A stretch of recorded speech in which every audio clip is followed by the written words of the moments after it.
अस्सलाम वालेकुम। I hope so you are all fine. आज का जो मेरा लेक्चर है वो क्लास 10th की केमिस्ट्री का है, केमिकल इक्विलिब्रियम जो फर्स्ट चैप्टर है। इसमें जो पहला कंसेप्ट आता है हमारे पास रिवर्सिबल रिएक्शन और डायनामिक इक्विलिब्रियम का है। इसके अंदर अब रिवर्सिबल रिएक्शन के अंदर सबसे पहले रिएक्टेंट्स और प्रोडक्ट्स की हम बात करेंगे कि रिएक्टेंट्स क्या होते हैं। जब भी कोई सब्सटेंस जो है वो मिलता है उसको आप क्या बोलेंगे, रिएक्टेंट, और जो वो सब्सटेंसेस मिलकर जो चीज़ बनाएंगे उसको हम क्या बोलेंगे, प्रोडक्ट। फॉर एग्जांपल इस एग्जांपल के अंदर क्या है कि H2 और प्लस O2 ये अब रिएक्टेंट्स हैं, ये मिलकर जो है वो वाटर बना रहे हैं। तो अब जो वाटर बना है, H2O बना है, वो क्या है, प्रोडक्ट है।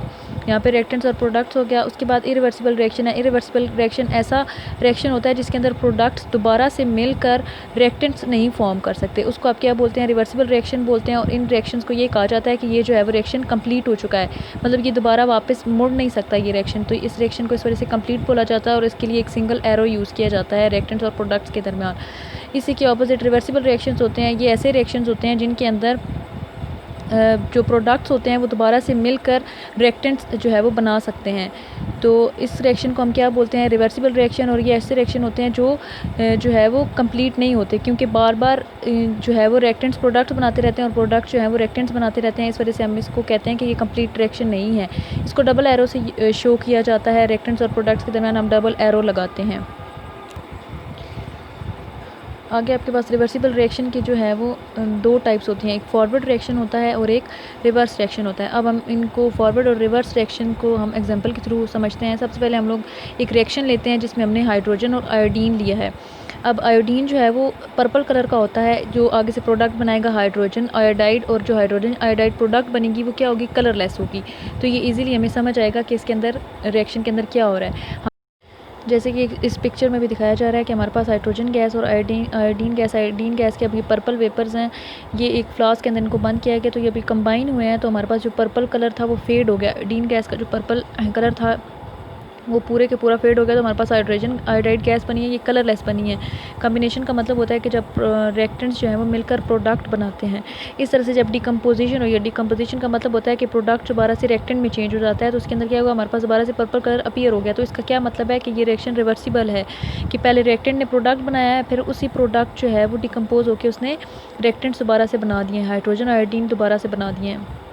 अब हम एक और एग्जांपल लेते हैं रिवर्सिबल रिएक्शन की। इसके अंदर क्या, हमने कैल्शियम ऑक्साइड लिया और कार्बन डाइऑक्साइड, जब ये दोनों रिएक्ट होते हैं तो हमारे पास क्या बनती है, कैल्शियम कार्बोनेट। इस तरह से जब हम कैल्शियम कार्बोनेट को जब हीट किया जाता है ओपन फ्लास्क में, कि उसके ऊपर यहाँ पर कोई भी रबर बैंड नहीं दिया हुआ, तो क्या हुआ, उसने डिकम्पोज हुआ है और उसने कैल्शियम ऑक्साइड बनाई है और साथ उसने क्या, कार्बन डाइऑक्साइड बनाई है। लेकिन क्या हुआ है कि जब फ्लास्क खुला होने की वजह से जो कार्बन डाइऑक्साइड है वो इसके अंदर से निकल गई है। जब कार्बन डाइऑक्साइड निकली है तो इस वजह से ये रिएक्शन जो है वो कंप्लीशन वाली साइड पर चला गया। तो ये कौन सा रिएक्शन है, इरिवर्सिबल रिएक्शन है। इस तरीके से अगर हम इसके ऊपर ये कैप लगा दें तो हमारे पास क्या है कि जब इसको हीट किया जाता है तो यहाँ पर कार्बन डाइऑक्साइड भी बनती है और दोबारा से क्या है कि कैल्शियम ऑक्साइड भी बनती है, कैल्शियम ऑक्साइड भी होता है और कार्बन डाइऑक्साइड भी होता है। तो इसकी अब ये ऊपर कैप है तो इस वजह से कार्बन डाइऑक्साइड इसके अंदर ही रहता है। तो इस वजह से ये कौन सा रिएक्शन है, ये रिवर्सिबल रिएक्शन है और इसके अंदर जो है वो इक्विलिब्रियम एस्टैब्लिश हो जाती है। अब इक्विलिब्रियम कैसे एस्टैब्लिश होती है वो भी हम इसके अंदर पढ़ेंगे। अब इसके अंदर अब जो ये वाला पैराग्राफ है इस फिगर के नीचे, इसमें क्या बताया जाता है, इसमें ये कहता है कि डिकम्पोजिशन जो है वो कम्बिनेशन के रिवर्स है बिल्कुल। अब क्या हुआ है कि जब कैल्शियम कार्बोनेट को एक क्लोज फ्लास्क के अंदर हीट किया गया तो हमारे पास CO2 जो है वो एस्केप नहीं हो सकी उसके अंदर से। तो सबसे पहले हमारे पास क्या हुआ, डिकम्पोजिशन हुई। डिकम्पोजिशन मतलब कि जो प्रोडक्ट था उसने रिएक्टेंट में चेंज होना शुरू हुआ, उसके अंदर CaO भी बना, उसके अंदर CO2 भी बना। लेकिन अब इसके अंदर क्या हुआ है कि जो डिकम्पोजिशन है वो स्टार्ट होना शुरू हुई तो हमारे पास मतलब फॉरवर्ड रिएक्शन आया, हमारे पास दो जो है वो रिएक्टेंट्स बन गए हमारे पास। लेकिन उसके बाद क्या हुआ कि फॉरवर्ड रिएक्शन आहिस्ता आहिस्ता तेज़ होना शुरू हो गया। जब वो तेज़ हुआ तो जो रिवर्स रिएक्शन है वो स्लो होना शुरू हो गया। लेकिन एकदम से जब रिवर्स रिएक्शन ने स्पीड पकड़ी तो दोनों रिएक्शन जो हैं वो एक इक्विलिब्रियम, एक रेट पे आ गए, बैलेंस हो गए। तो इस स्टेज को हम क्या कहते हैं कि डिकम्पोजिशन और कम्बिनेशन जो है वो सेम रेट पे है लेकिन अपोजिट डायरेक्शन में उन्होंने मूव किया। तो जिसकी वजह से जो उनकी अमाउंट है उसके अंदर कंसंट्रेशन थी CaCO3 की, CaO की और CO2 की, वो उसके अंदर चेंज नहीं हुई।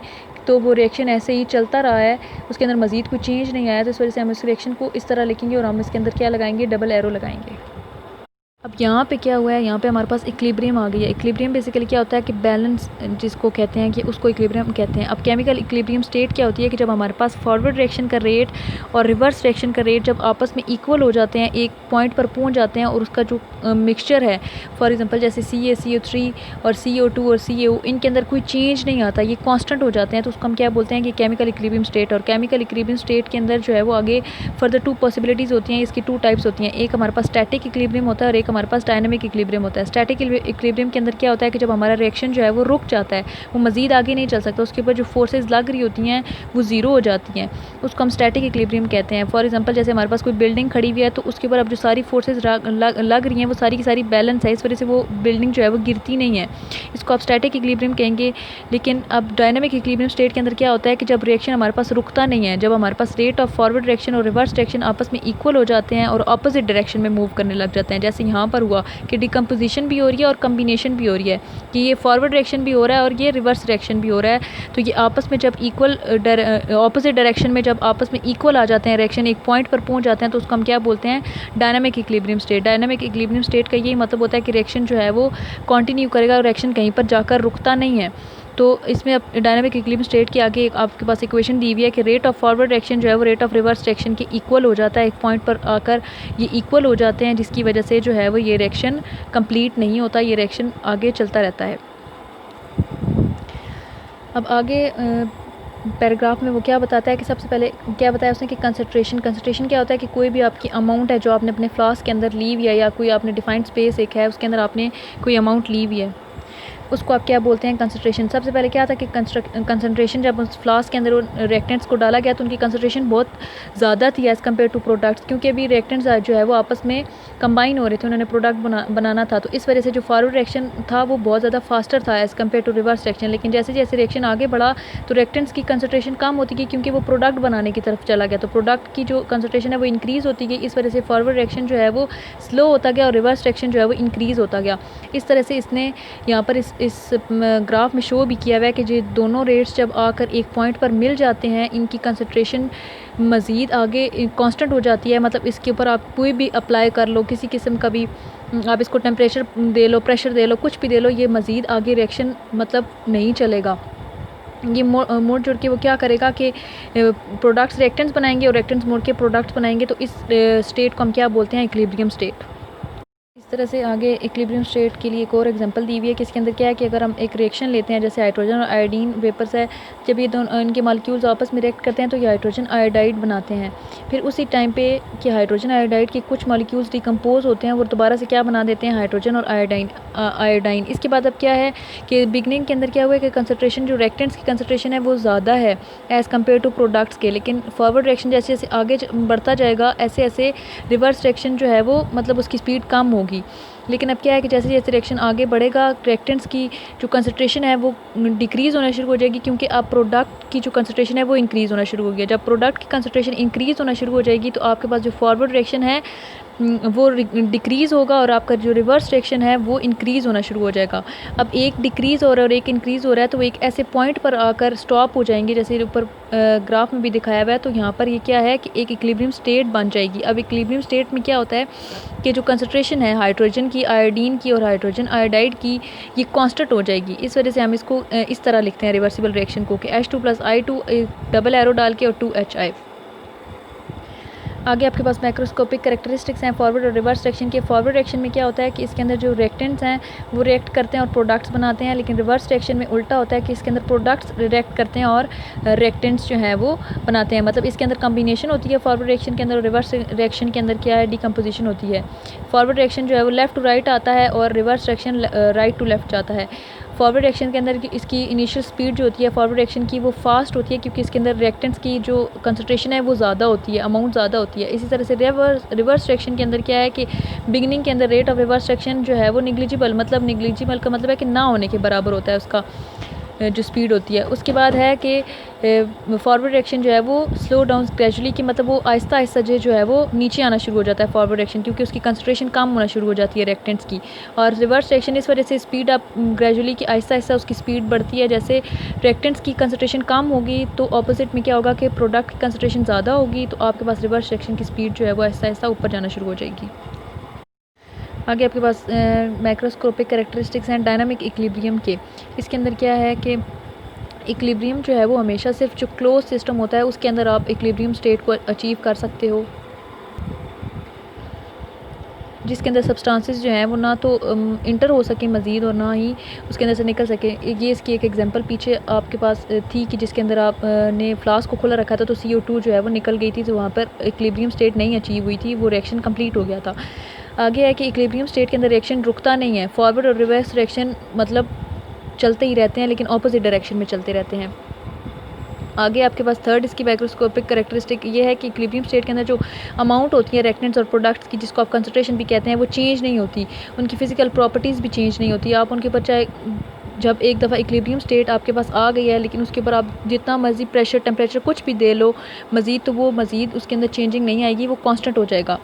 आगे आपके पास फोर्थ है कि इक्विलिब्रियम स्टेट जो है वो अटेनेबल है, आप चाहे रिएक्टेंट से शुरू करें या चाहे प्रोडक्ट से शुरू करें, प्रोडक्ट जो है वो रिएक्टेंट्स में चेंज हो जाएंगे, रिएक्टेंट्स जो है वो प्रोडक्ट्स में चेंज हो जाएंगे, लेकिन आपके पास एंड में इक्विलिब्रियम स्टेट आएगी।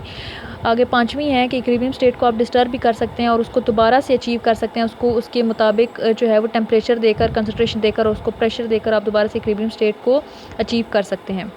ये हमें समझ आएगा कि इसके अंदर रिएक्शन के अंदर क्या हो रहा है। हमने हाइड्रोजन लिया और आयोडीन लिया, हमने उसे एक फ्लास्क के अंदर, क्लोज फ्लास्क के अंदर उसको भर दिया उस अमाउंट को। फिर उसके बाद क्या हुआ कि हमारे पास जो देखते देखते जो हमारे पास पर्पल कलर है आयोडीन का वो ख़त्म हो गया है। अब पर्पल कलर क्यों ख़त्म हुआ है कि उसने हाइड्रोजन के साथ जब वो मिला है तो उसने हाइड्रोजन आयोडाइड बना दिया है, कलरलेस प्रोडक्ट आ गया। तो इस रिएक्शन को हम क्या बोलेंगे कि ये फॉरवर्ड रिएक्शन है। इसी के उल्ट पे अगर हम हाइड्रोजन आयोडाइड, अब हाइड्रोजन आयोडाइड को हम अगर हीट करें एक क्लोज फ्लास्क के अंदर तो हमारे पास दोबारा से पर्पल कलर वापस आ जाएगा। पर्पल कलर क्यों वापस आएगा? क्योंकि हाइड्रोजन आयोडाइड के अंदर हमारे पास आयोडीन है, तो अब जो आयोडीन है वो भी अलग होना शुरू हो जाएगी और हाइड्रोजन भी अलग होना शुरू हो जाएगा। तो ये आपके पास ये वाला रिएक्शन शो कर रहा है। अब इसके अंदर क्या हुआ कि हाइड्रोजन आयोडाइड ने जो है एज अ रिएक्टेंट एक्ट किया और जो हाइड्रोजन और आयोडीन है ये इसके क्या बने, प्रोडक्ट बन गए। इस वजह से ये रिएक्शन जो है वो ऊपर वाले रिएक्शन के उल्ट है, तो इसको हम क्या बोलेंगे कि ये रिवर्स रिएक्शन है और ऊपर वाला जो था वो फॉरवर्ड रिएक्शन है। जब हम इसको रिवर्सिबल रिएक्शन के तौर पर लिखेंगे तो हम इसको कैसे लिखेंगे कि हम H2 + I2, आगे हम ये डबल एरो डालेंगे और 2HI, तो ये हमें बताएगा, डबल एरो हमें बताएगा कि ये कौन सा रिएक्शन है, ये रिवर्सिबल रिएक्शन है, ये कंप्लीशन तक नहीं पहुंचता है। फॉरवर्ड रिएक्शन के अंदर अगर हम उन रिएक्टेंट्स को एज अ प्रोडक्ट में यूज़ कर सकते हैं और प्रोडक्ट को एज अ रिएक्टेंट भी यूज़ करें तो ये रिएक्शन जो है वो चलता रहता है।